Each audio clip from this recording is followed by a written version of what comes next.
মুই যখনই মোর বড় আপুর বাইক যাই তখনই মুই কই আপুরে তুমি এরা ব্যানে থেকে মুই খামো কিন্তু।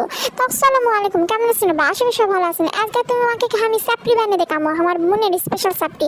ফার্স্টে চাউল নিয়ে একটা পানিতে ভিজে দিয়েছি 1 ঘন্টা, তারপর ব্লেন্ডারের মধ্যে দিয়ে ব্লেন্ড করে নিয়ে একটা পাল্লার মধ্যে ছেড়ে দিয়েছি। তারপর নিয়েছি 1 কাপ আটা, 1 চামচ হলুদ, 1 চামচ গুঁড়া মরিচ, তোমার স্বাদ মতন দিয়ে দিবেন। তারপর 1 চামচ লবণ দিয়েছি, স্বাদ মতন লবণও দিয়ে দিবেন, বুঝছেন। তারপর ওটি দিয়েছি আদা বাটা, তারপর জিরা বাটা দিয়ে ওরা সুন্দর করে হাত দিয়ে গুলে নিব। তোমরা জিঙ্কা ইচ্ছে সিঙ্কা করে গুলে নিবে না, আমার বোন হাত দিয়ে সুন্দর করে গুলে নিছে।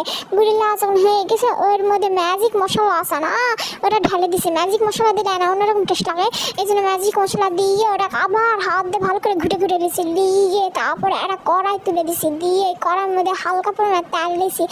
তেলটা কেন গরম যখন হয়ে গেছে তখন ওই ডাবু দিয়ে যে মিশ্রণটা করে থুছে ওই মিশ্রণের মধ্যে দিয়ে দিছি।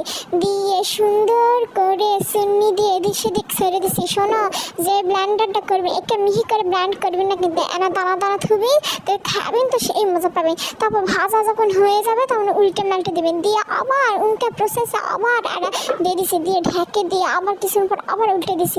দিয়ে সুন্দর করে যখন হয়ে গেছে তখন থালের মধ্যে নিয়ে এই সুন্দর করে পরিবেশন করবো।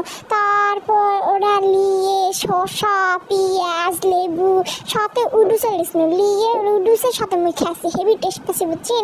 এনে লেবু দিবেন তো আরও টেস্ট। তেলাও আজকের জন্য এখানে নাই, তোমাকে আর মাথা খাবো না। তোমরা বাড়ির সকালবেলাও খাবার পারবেন, বিকালবেলাও খাওয়া পারবেন, কিন্তু বিকালের নাস্তা হিসাবে এটা ব্যানে খাবেন তো সেই মজা পাবেন। তেলাও আজকের জন্য এখানে সব ভালো থাকবেন, আল্লাহ হাফেজ। লাইক ফলো সব কিছু করবেন।